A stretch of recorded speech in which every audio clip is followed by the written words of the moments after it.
Hey everyone, this is Rosalina.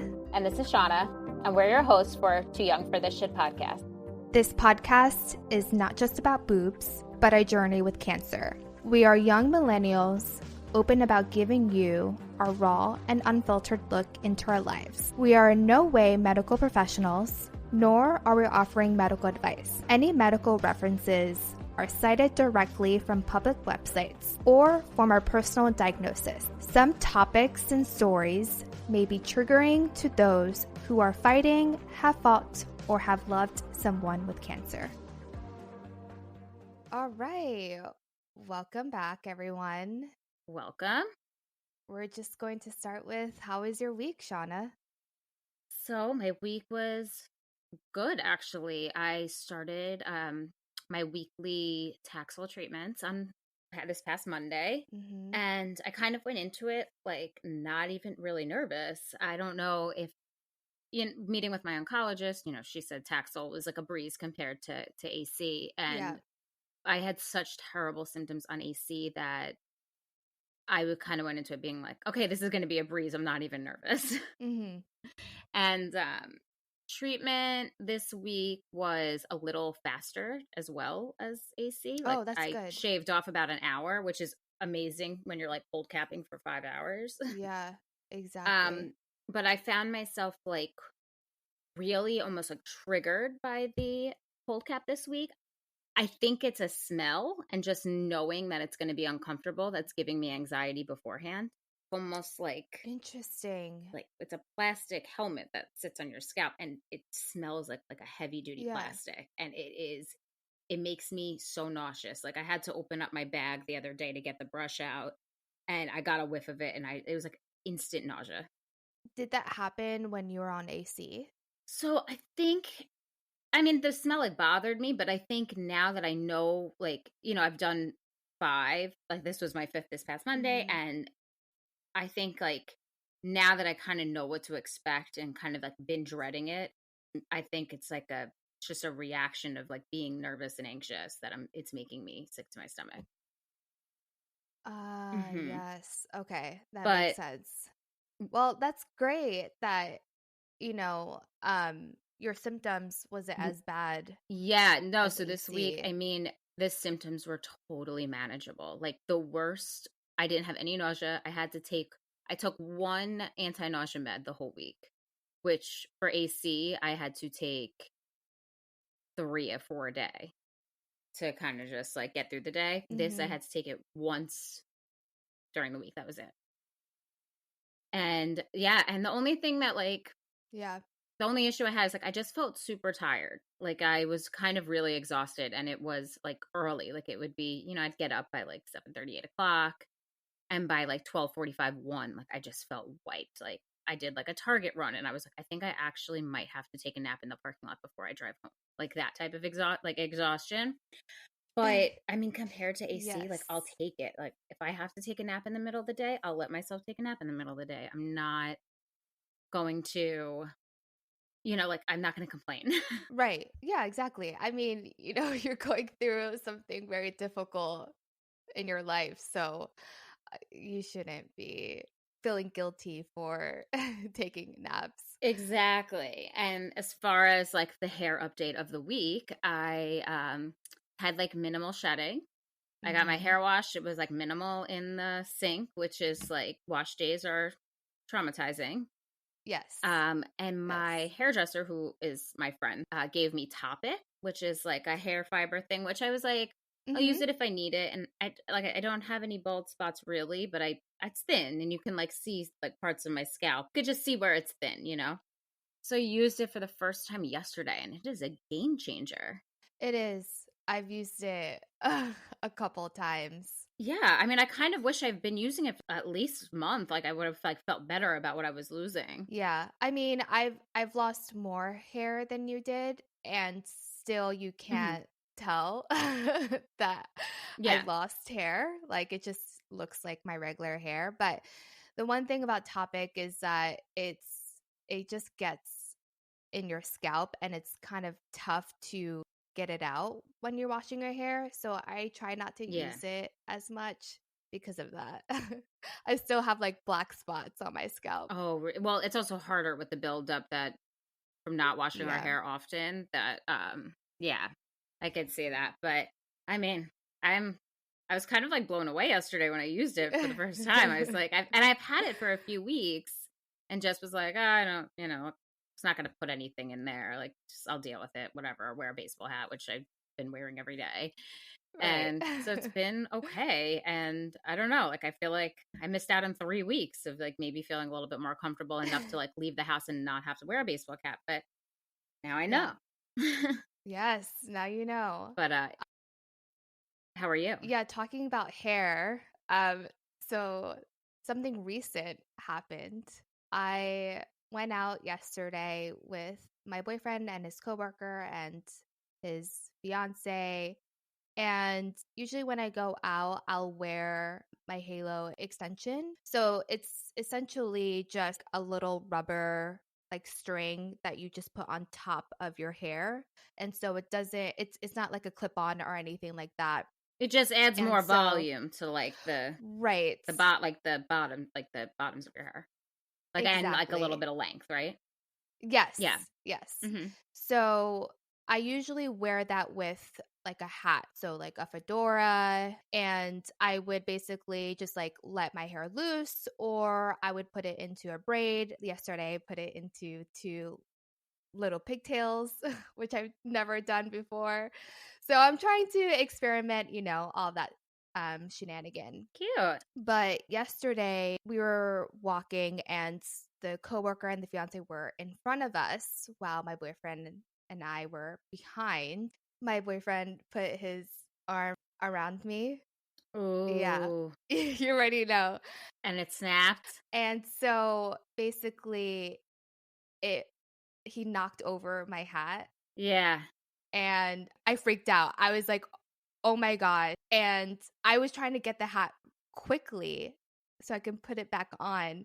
And so the coworker and the fiance didn't see what was happening.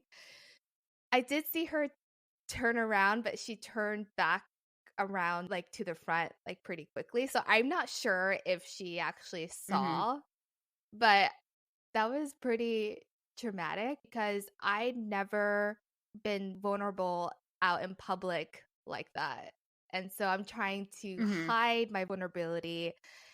And I know that my boyfriend did it, by accident. Yeah. But we have to be more careful because I'm going through a vulnerable stage that, I'm trying to be as normal as possible without people looking at me weird because I have bald spots on my head. So that is traumatizing. It definitely is. I've read a couple of stories in the support groups. A woman who her hat got knocked off while she was at an appointment getting her temperature checked, with the temperature gun. And she said the same thing. The woman knocked it off and she was just in the waiting room and she was so upset by it, like that she posted it in the capping group. And she said she was like, I never felt like worse in this journey right now than I did in that moment. Yeah. So very valid. Yes.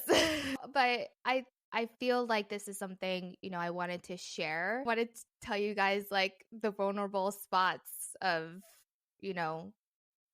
things that happened to me that maybe could help you guys understand that like you're not alone in this. And when your hat gets knocked off, just know that you like it's not the end of the world, but for some reason yesterday it kind of felt like it was, but then you just have to move on from it. Definitely. And I think too, like there's a sense of grace when it comes to other people, like knowing what you're going through and like, like friends that like know that you're dealing with this and cold capping. And a lot of people don't. Like I keep seeing people and they're like, you still have hair, and I'm like, yeah, like I'm cold capping, because a lot of people don't know what that is either.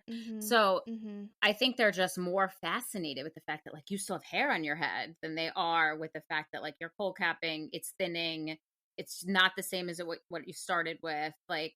And there is a sense of grace being like, she still has hair. That's amazing. They're not even looking for the bald spots. They're not looking because they just assume that we have hair on our head now, Yeah, exactly. So there's a sense of grace. I don't feel that way about my hair. Maybe Mm-hmm. just because I don't have bald spots, but it's definitely thin. Like my part is, very thin, but I'm having that Mm-hmm. issue with my port. Um, because the port is, I mean, it's raised out of the skin, and I have Yeah. a scar from having the port placed. And, I had to go find a dress for like a baby shower, and I couldn't find a dress that wasn't spaghetti, like a sundress that like wasn't spaghetti strapped, or like didn't have like the neck, or I had a neckline that was like above my port, because I'm very, very self-conscious Right. of it. I Yeah. haven't been in a bathing suit much this summer because like I just don't want people looking at it. It's not pretty. It's you see it raised out of my Mm-hmm. skin. I'm very self-conscious about it. So just even trying to navigate like dressing to like going out to dinner, like I'm wearing like high neck like t-shirts or high neck like tank tops, that has been a struggle for me. So I feel, I know the sense of vulnerability and the uncomfortability of just not wanting people to see it. Yeah, exactly. And we have to like think twice, when like before we go out. It's like, okay, can people see this? Uh can they not? It's just another thought that we have to think about. Yeah. It's funny too. I keep catching people also like, I've had two fills in my expanders, but they're not big. I have like a very small chest right now, probably an A. I didn't have a bigger chest to begin with, but I haven't really been wearing a bra because I don't Yeah. need to, don't have Yeah. nipples. Like I can just throw a t-shirt on now, and it's kind of like an Yeah. awesome feeling. But I can catch people looking because they just they know I had surgery, but some people that don't know the extent of my surgery, or like you could just like I see them like looking to kind of figure out like what's going on down Yes. there, or like that's weird to Yes, me. that is also weird to me too. I had that as well. Yeah. It's I don't know. It's like, can you not? Yeah.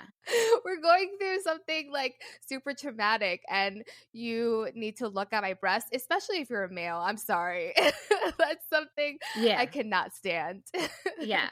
Well, I think also too for me, because like I don't have nipples, so like people are like I'll wear like a white t-shirt and you can't see anything. Like, like Right. it's just, and I find it when I wear like I'm trying not to wear like white t-shirts out, because I feel like it's like people are like really staring because they just like they don't know what's under there.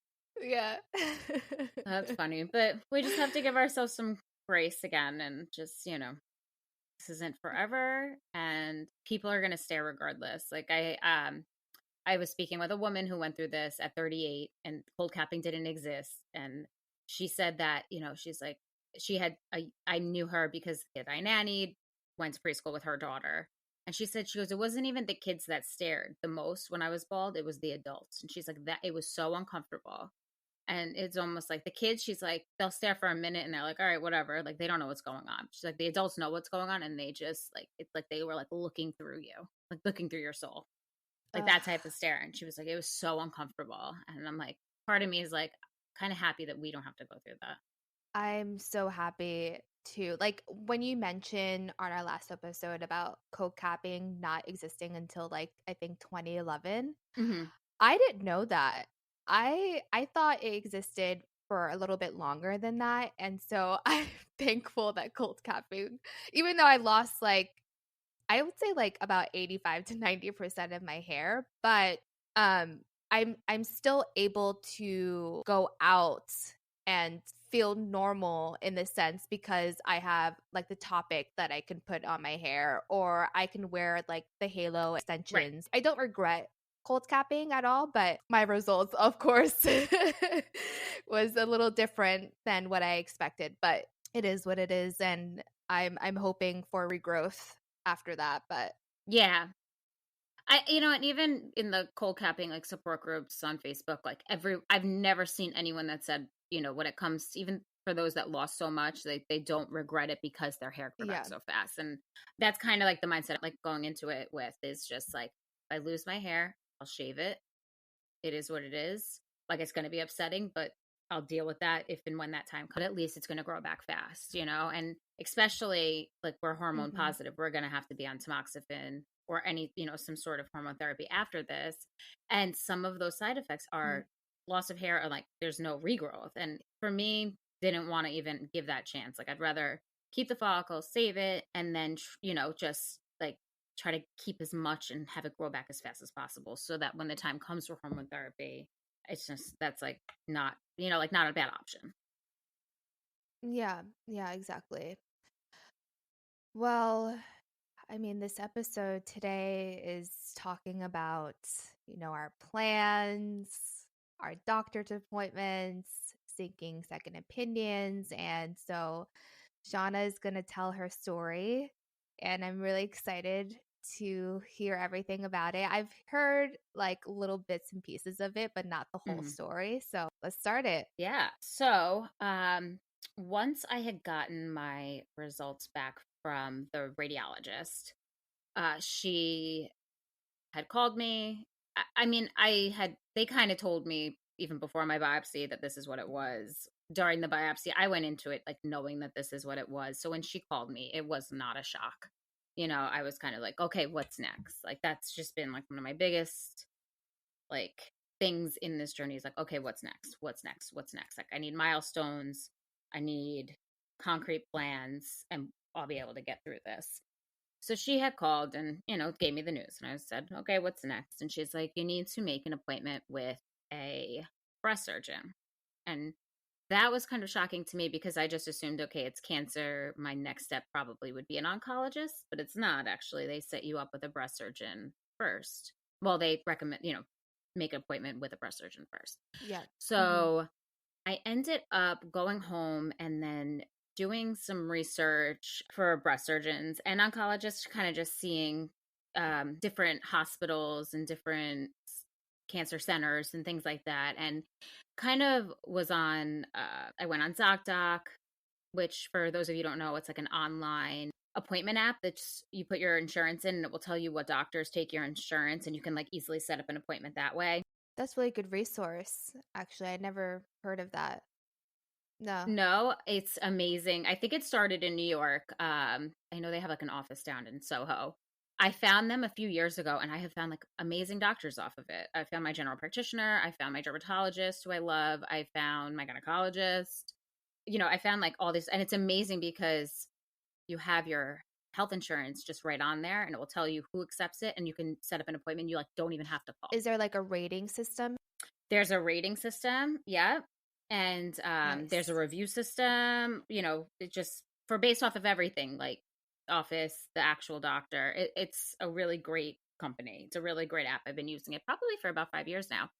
Cool. Yeah, I don't know if it's in LA, but I would definitely like look into it if you are like me and don't like to call and have to give your insurance over the phone and that the whole thing. So I started on there and then ended up on like website trying to figure out who took my insurance, and just kind of like started doing like research on my own. And there was a breast surgeon from NYU that came up. She took my insurance. She had really good reviews. I ended up calling them. I think it was about the next day after I had talked to the radiologist, because I had spoken to her in the afternoon. So I was like, all right, tomorrow's a new day. We're starting. I called and made an appointment, and the secretary there was amazing. Like, took down all my info. She basically got everything set up for me. I never had to call my insurance company. She called the radiologist's office to get all of my imaging. It was amazing. Everything was done for me. You didn't have to worry about any of that. Exactly. So I was able to get an appointment within like a week.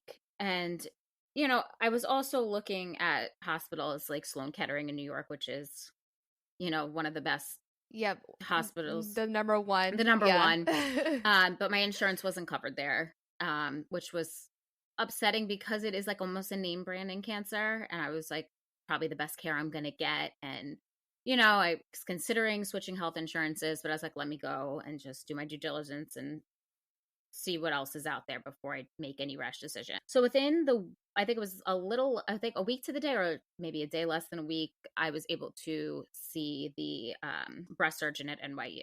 Her name is Dr. Freya Schnabel. Went into that doctor's appointment knowing that I had invasive ductal carcinoma, that it was slow growing, the size of my tumor, but my biomarkers were not back. So your biomarkers are you hormone positive, HER2 positive or negative? And then all of those factors determine your surgery, when your surgery is, the type of surgery you're going to have, and then also your treatment. Because if you're HER2 positive, it's a different treatment plan to hormone positive, triple negative, triple positive. There's a lot of factors which, come into play when making your general plan of attack on your breast cancer. So I didn't have my biomarkers back. The breast surgeon's office, they were amazing. We're like so on top of it. Called the pathologist's office, the radiologist's office, like twice a day, being like, are they in? Are they in? Are they in? They were really great with that. So I walked in not knowing that, but kind of went in knowing like I had made the decision, I think I said this in one of our earlier episodes. Like I went into that being like, I want a double mastectomy. I don't want to deal with this again. So I didn't have to make like a very hard decision on lumpectomy, single mastectomy, double mastectomy. Like I was like, that's what I want to do. Making that hard decision was off the table because I had already made it. The breast surgeon was not the most warm and fuzzy. She wasn't like, the bedside manner wasn't totally like nurturing, like, like, let me hold your hand and deal with this. Like she was very a matter of fact, we're going to save your life. She gave me all the reconstruction options, but that wasn't a priority for her. The priority was, we're saving your life. We're going to do it the most efficient way, the right way. And then after we do that, reconstruction, and you deal with that with the plastic surgeon. For me, was a little upsetting because I am 32. I am young. I want my reconstruction to look as best as possible. And I want to feel like myself. For me, I kind of went in there being like, okay, like I really want to talk about the cosmetic aspect of this because this is important to me. But I respected the fact that she was first and foremost, we save your life. Like that's the priority here. Yeah. And I thought maybe in the beginning, like maybe this isn't the type of bedside manner I want, but I respected it. And I was like, you know what? I have other people around me that will hold my hand and coddle me and, get me through this. I don't need my breast surgeon to do that for me. So, I was like confident that I liked her. Like I felt she's going to get this done. Once we kind of got that out of the way, I was like, okay, the cosmetic stuff will be with a plastic surgeon. Now what do we do?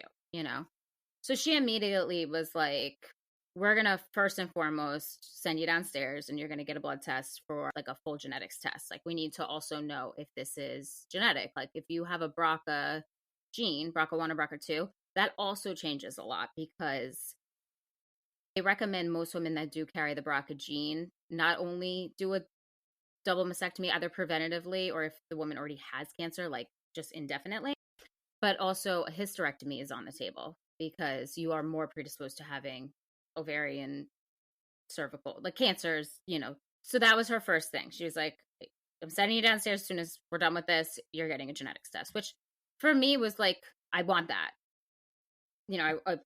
I like that. I like knowing the risks.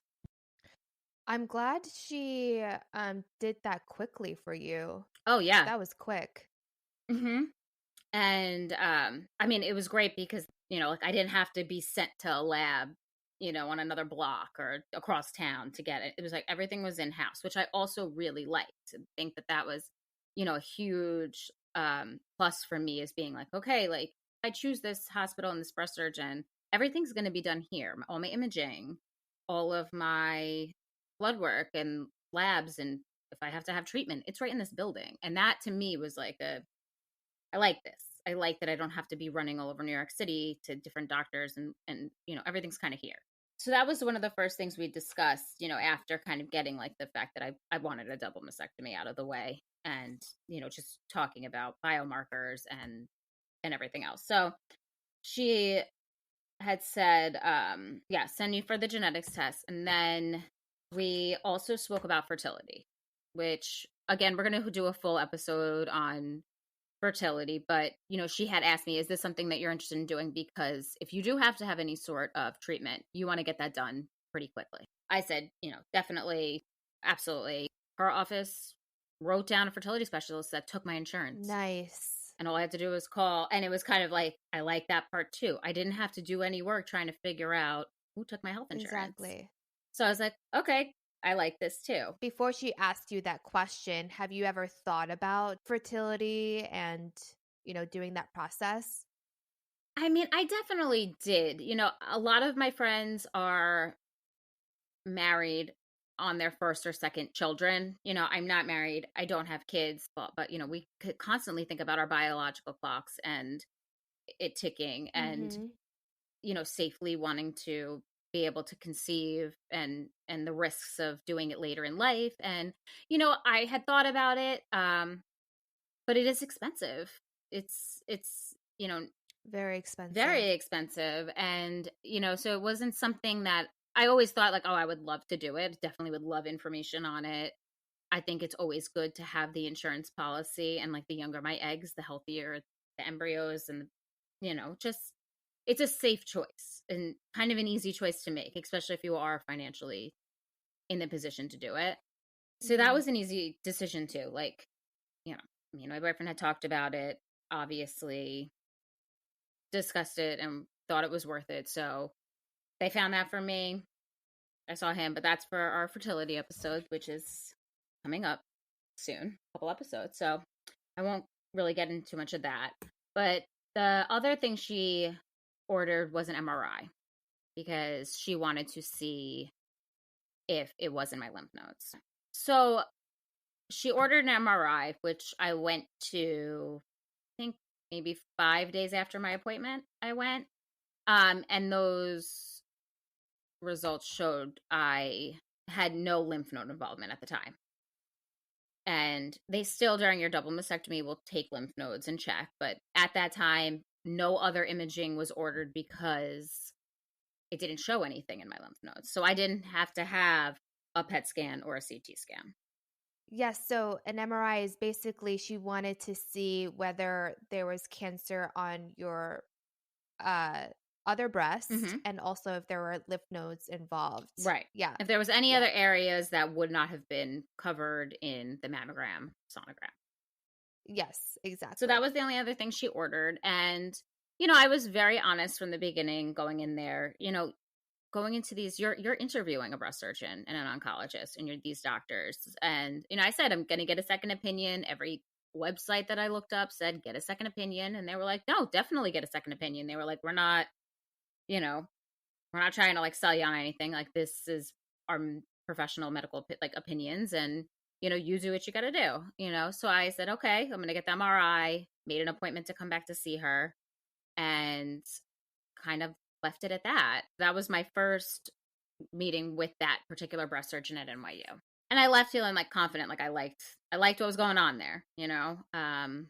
But was still like very curious on, well, what else is out there? Like, is there going to be another surgeon that gives me a completely different outlook on this situation, or is going to tell me something that I actually want to hear? Because based on where my tumor was, nipple sparing in a mastectomy wasn't an option for me.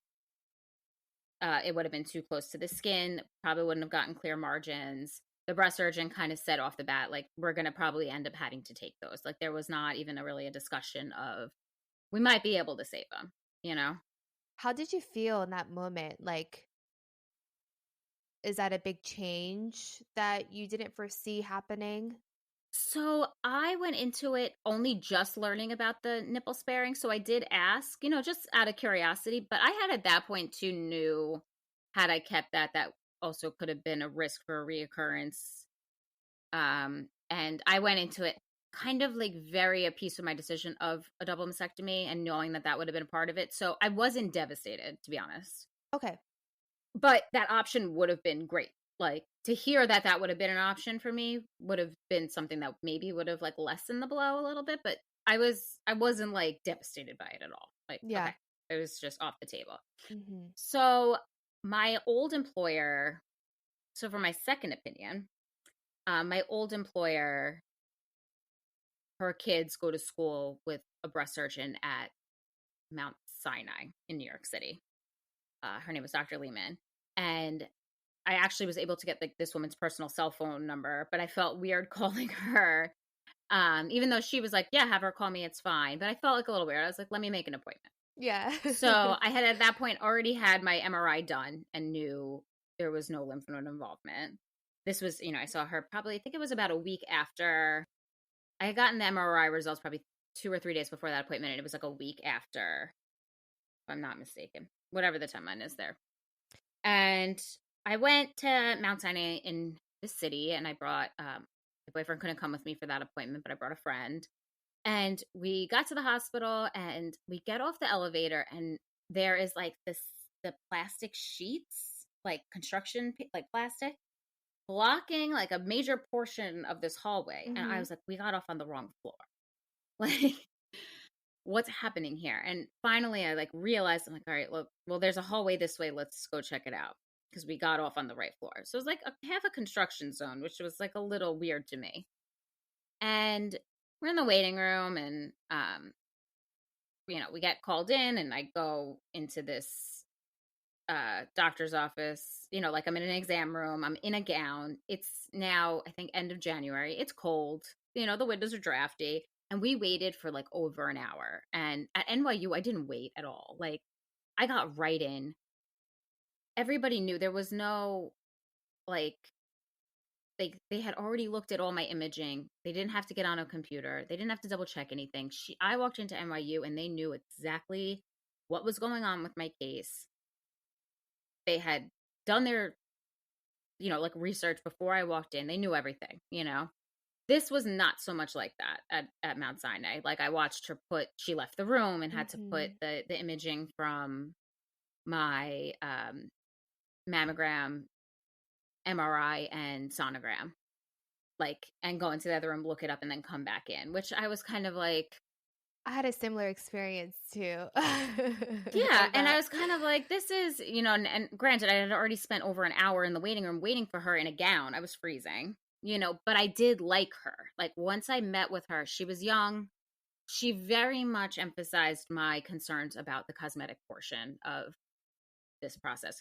She told me we could definitely try to nipple spare. So I was kind of like, I like her. Like, she's telling me what I want to hear, and I do. I like this, But again, like, she was young, and I thought, like, I could relate to her, probably more than my older breast surgeon at NYU. But there was too many factors there that just, the construction in the building, the waiting, the just feeling like they kind of blew in, and just like weren't prepared for me. And that was a big reason I didn't go with Mount Sinai. And I think those are valid reasons, because imagine, like, you're always going to have appointments at that clinic, and every time you make an appointment, you have to wait an hour. Like, that's not feasible.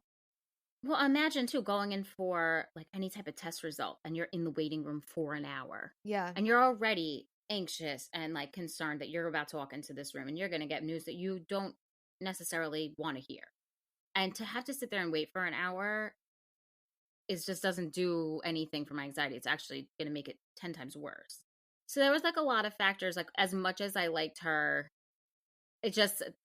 there was too many things that I didn't like. So I might have, like, if this doctor was at NYU, it would have been like my perfect scenario, to be completely honest with you. Like, that would have been no question. I would have went that way. And both doctors, like I said, had great reviews, like really good reviews. So it really kind of came down to like hospital situations for me. NYU was such a well-oiled machine. I didn't have to do any work. They made all my appointments. They found all the specialists, the whole thing. And it was, it was kind of like they did all the work for me. Like, it's kind of a no-brainer to go here. Yeah, I definitely had a similar type of experience, and like exactly what you mentioned, like why you didn't go towards that clinic, like that was the same reasons I didn't either. So I thought that was pretty funny that, we both had two different opinions, and we went towards the first one because it was easier. They made all of your appointments. You didn't have to like lift a finger, essentially. So I think that's really important too in like deciding whether to choose one or the other, because essentially, like, as I mentioned before, you're constantly going to have appointments and review your test results, and like you want to feel comfortable at the clinic and also feel comfortable in the sense that like they're going to do all the work for you, and hopefully you don't have to do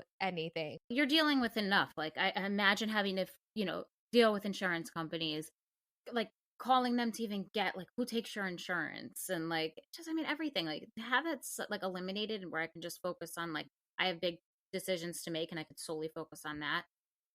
Game changer. Yeah, absolutely. For sure. So I ended up after that appointment leaving and being like, I'm going with NYU, like without a doubt. I still in the back of my mind was considering changing my insurance to go to Sloan Kettering. Like it just, I don't know, for some reason I had it in my head that I'm, was going to just get this, I was going to get the most absolute fantastic, amazing care there, and it was going to be worth it.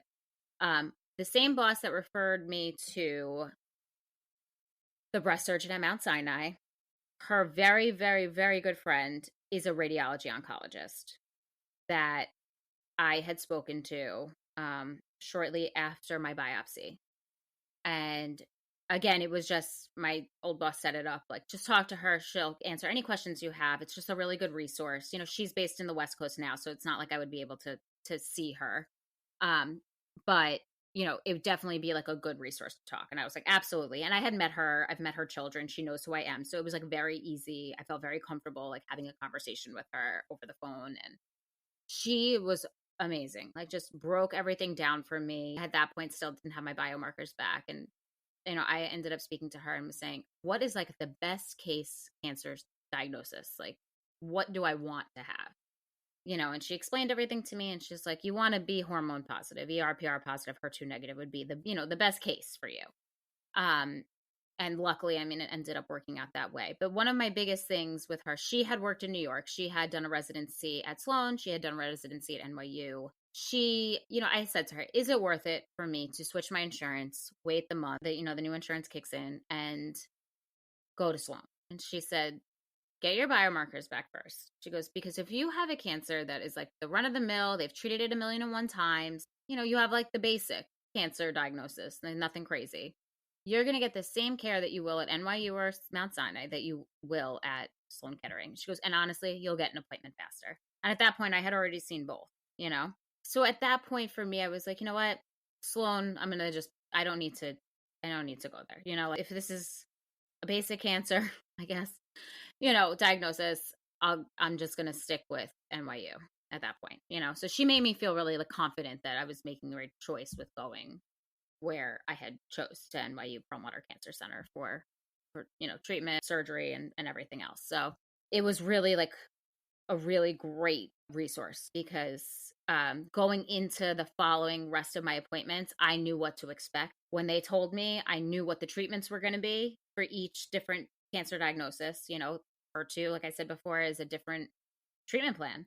And most people with HER2 positive do treatment, then they do surgery. Hormone positive, like you and I, treatment, chemo, is not going to shrink our tumors. So for the most part, women like us with hormone positive breast cancer will have surgery first, then do treatment second, if need be. So I kind of went into it feeling so much more like confident. I knew what I was talking about, and granted, I had done a ton of research on my own, but it felt, by my second visit with the breast surgeon at NYU, I felt like confident that I knew. And I went in there hearing the biomarkers had come back, and I was hormone positive, HER2 negative. Thank God. It was everything I wanted to hear in that. And she said, we're going to set you up with the oncologist, referred me literally to 2 offices down from her on the same floor. The oncologist that I currently see, Dr. Myers, who is the head of oncology at NYU, which immediately you hear that and you're like, I'm getting the best of the best care, The medical oncologist. The medical oncologist, yep. Mm-hmm. So I ended up meeting with her, I think it was that same day, actually. She was able wonderful. to see me. Yep. And I got a breast exam from her. And at that point, once I had met with her, my breast surgeon and my oncologist met and said, okay, that's like that second visit was when my plan went into place. We picked a surgery date. And kind of, I had heard in that second appointment, the oncologist was there. They had spoken and that they thought because of my age, that chemo was going to be on the table. And because there's no lymph node involvement, not radiology, radiation at that time wasn't going to be necessary. So I left that doctor's appointment. They also found my plastic surgeon, which was affiliated with NYU, called, made an appointment for me. And again, I was like, at that point, I was like, I picked this is where I need to be. Like everything was just easy and done for me. And I just felt like super confident in the care that I was getting. That's wonderful. Yeah. Yeah. Mm-hmm. So, from there, we set a surgery date. At that point, I'd already got the ball rolling with fertility. So I was diagnosed January 14th was when I got that confirmation after my biopsy that I had cancer, and my double mastectomy was scheduled for March 2nd. This was about a month and a half. From there, I also, like I said, my breast surgeon, actually the oncologist, set me up with the plastic surgeon, made the appointment for me. And I ended up meeting her. I only actually saw her one time before my surgery. She was young, probably maybe my age, maybe like a couple years younger, which I liked because I liked the idea of having somebody my own age that was going to take my reconstruction concerns seriously, and my reconstruction, like the cosmetic parts of that. Like, I want these to look good. Like, I'm young. I have a lot of life to live. Like, there's a lot of older women that make the decision to go flat, or there's a lot of women that, are double D's and they're like, I'm cool with an A, like after being so heavy chested. Like, part of me was like, if I can go up a size, I would really like to do that. I've always been a small B. Why not? Like, and, I know everyone says it's like, reconstruction is like a free boob job. And I'm saying that in quotations because it's not. Like, it's not a free boob job. Like, exactly. I would have never have opted for a boob job before my cancer diagnosis. You know what I'm saying? Like, this is necessary at this point. It's not. And then, so I went in, and she was just she listened to all of my concerns, and she was like, we'll get you there. I'll get you there, and I hear you, and, I can at least get you I know I can definitely get you to the size that you are now, and we'll do our best to get you bigger, and just listened. And I was like, I felt confident from the jump. It's like she understood exactly what your needs were. Yeah. Yeah. And she was very honest about, as, she really explained to me, because I was very concerned about drains. Like, you hear about the drains that you have, and we'll discuss that during, our surgery episode, but it's not, that almost seems like the scary, like you're getting your breast removed. And I was just so terrified about the drains that I was going to have for a few days after, and she really, like kind of walked me through that to where I left. And I was like, all right, like, it sucks, but we'll get through it, and I don't know, I just, like, I had a good feeling from the beginning of being there. And the facility was just like, she was in, so my plastic surgeon isn't in the same building as my cancer center. It's about 8 blocks away. But the facility she is in is like state of the art, beautiful. You almost feel like you're in like a futuristic, like, doctor's office. Like, it's just gorgeous and clean and like immaculate. And that was another thing too. I guess I'm basing my doctors off of too. Like, I was just gonna say, like, the vibe, the experience that you're in, like, it matters. Yeah, the nurse coordinators too. Like, my breast surgeon's nurse coordinator, I am in love with. I love her, Deirdre. She's an angel. I see her my oncologist has a different nurse coordinator that I'm like currently in treatment. And, like, that's who I interact with. But when I see Deirdre in the office, I just want to hug her and put her in my pocket. Yeah. I just like adore her. So I'm also basing, like, how easy is it to get an appointment with you? What is your secretary's like? Like, what, like, there's so many moving parts in this. It's not just, okay, your breast surgeon, your plastic surgeon, your oncologist. Like, it's the facilities, what you're walking into, who you're dealing with there. Are the people being nice to you when you call on the phone? Like, it's a lot. It's a lot to consider. That's important. Yeah. Like, the app too. I don't know if your hospital has like an app. Yes. Mm-hmm. Like, amazing. Everything I need is in that app. Like, I can message my doctors. I can make an appointment. I can cancel an appointment. I can check in. I can pay my copay. It's like, it's amazing. I know. Yes. I love it. I'm on the thing like 14 times a day checking because I can't I can't remember anything because of chemo Exactly. at the moment. So I'm like Yeah. constantly like, what time is my appointment? What date do I have to go? When is this? I'm like, I'm on it more than any app on my phone. And I don't know if you know this, but you can sync your appointments to your Google Calendar. I love that. Yeah. So I don't have Yeah. to like log into the app every time. It like syncs and it reminds me of when my appointments are. So it's like I didn't know that, but I'm gonna do that the yeah. second I'm done with this podcast recording because that is gonna make my life so much easier. Yeah. But you know, that like seeking those second opinions, like had I not seen a second opinion, it would not maybe I would not have felt as comfortable and having the experience that I'm having had I not seen what else is out there. And it's so important. And or like I said before, every article I ever read, you know, said go get a second opinion. And I think that that's why, because you might get a completely different outlook than you would. Exactly. And plus, something to note is that, and I believe this is true, that like all health insurance allow you to have a second opinion, but you just need to double check with your EOB, your explanation of benefits, and make sure that they allow you to seek a second opinion. But for the most part, from what I read, like most insurance should be able to cover that. So that's something to note there. Yeah. Yeah. And you're just responsible for your copay and right. Exactly. Yep. Yeah. I didn't have to call for any type of like authorization to be able to seek a second opinion. Me either. But yeah. In these support groups, I hear these women who have like their reconstruction is denied or, you know, like they got a bill and I'm like, I haven't had anything like that. I'm like very grateful, you know, like some insurance companies are nightmares to work with. So yeah. Also something to note too, your reconstruction and every surgery after your breast cancer, you know, anything that has to do with reconstruction, having implants taken out, put back in, replaced, that is covered for the rest of your life. That is covered. You should not be getting a bill for that. Yep. If you need, you know, the shelf life of implants, breast implants it's not, some people can do 20 years, you know, some people have to do 10. It really kind of all depends on the manufacturing and recalls and things like that. But breast implants get recalled too. Like your insurance has to cover that.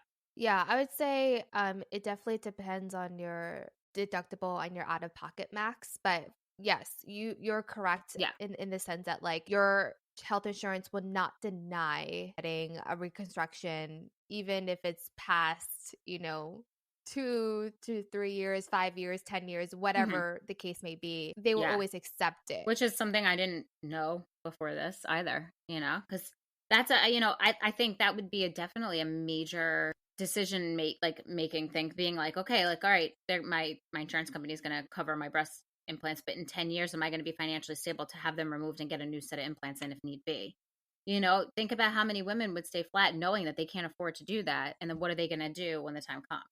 So, you know, definitely something to just keep in the back of your head. And also, too, like revision surgeries as well. Like, there's a lot of women who are not happy with the reconstruction or have rippling or, you know, just decide they're under the muscle. They want to go over the muscle. Like, you can have a revision surgery as well. It's all covered. The breast surgeon and all those people, like, they don't tell us those things, and it's because it obviously depends on your health insurance. Exactly what Shauna was saying is that, like, if you're not happy with your reconstruction, you can do it again. Like, make sure to tell your plastic surgeon what you're happy about, what you're not happy about, and they need to make it happen. Exactly. And also, too, you don't have to go back to that same plastic surgeon. Go to a new one. If you are not happy and your plastic surgeon's also not like hearing your concerns and saying, okay, like, I hear you. We're going to get this fixed. I see what you're saying. You know, find somebody else. And yeah. You are in control with who you want to see. And I feel like with us women, we tend to feel guilty when, we're not going back to see that person that took care of us. And it's essentially like you need to be selfish. You need to worry about what makes you happy. And if your gut feeling is telling you that that person is not meeting your needs, go see another person. You're not going to hurt their feelings. It's their job to tell you what exactly they can do. And if you're not happy with what they're telling you, go see another person. I know from experience too, like everything that happens in your journey happens so quickly, especially in the beginning. Scheduling surgeries, kind of going through, court placements, if you're doing fertility, it's a lot of procedures all at once, and your body goes through a lot of trauma as far as everything. Like, you don't have to make decisions right away too. I think ultimately if you decide to go flat, they can't do any type of reconstruction. Like, you can't go back in, which I'm almost positive that that's what it is. So, if you make the decision to go flat, like from the jump, think about that, because I don't think that you have many reconstruction options after. But if you decide, okay, I'm going to keep my expanders, you don't have to make a decision right away. If you want to give your body a break, get expanders, don't fill them all the way, and do the surgery when you are like ready to put your body through more. Like, it doesn't have to be this, like a lot of people feel uncomfortable with expanders and like want to just have their revision surgery and get it over with. But I could see a lot of people too. As far as reconstruction, there's a lot of different options. There's the deep flat, where it's basically they take your own body fat and make breasts out of that. There's expanders that get filled until, you get to the size that you want, and then expanders get put in. You can get implants with some fat grafting. Like, there's a lot of different options. And then not only that, there's nipple reconstruction. So you can actually essentially get a nipple made out of your own flesh. And that is another, like, you're out of your own tissue, excuse me. And that is another surgery on top of that. Does it sound great to have nipples? I don't know. I never want to wear a bra again. So no, for me, that's definitely not something that I was like even considering. But it's also too, it is another surgery that I just didn't want the downtime from, so there's a lot of options out there, and you don't have to do all these things right away. So I think that's important to note. So yeah, that's kind of like the gist of my appointments and my second opinions, and why I made the choice. Help anybody going through like trying to figure out who they go to see, or their feelings at appointments or after appointments, and making the choice to go with certain hospitals and not. And go with what you feel, go with your gut. Definitely do whatever it is that you feel comfortable. And like, that's ultimately the most important. So I hope that this helps. And I'm really actually excited to hear about your second opinions on our next episode, and why you chose the doctors you chose. And, it's our cancers are the same, but our views and our decisions on like why we chose things and didn't is so different. So I always love to hear, how our stories vary. Yeah. And I love that it's so different, because I'm learning a lot from you, and I'm sure you're learning a lot from like, why I chose to do things. So I think that's really special in a way. Definitely. And we're just respecting each other's choices too. I went down a different route than you did, but I totally relate to why you would do, you chose what was good for you. Exactly. And I respect it, and I think that's, everyone's journey is so different, and we just have to be there for each other and respect the choices and just be there. Thank you all for listening to our podcast. Sharing our stories with you has been incredibly healing for both of us, and we hope it helps other women in their journeys through breast cancer. Ladies, if you enjoy this episode, please share it with your friends. Help us reach more women by subscribing and rating us on Apple Podcasts and Spotify. You can also follow us on Instagram at TYFTS Podcast. Our email is tyftspodcast@gmail.com. We will link any resources from the episode in our show notes.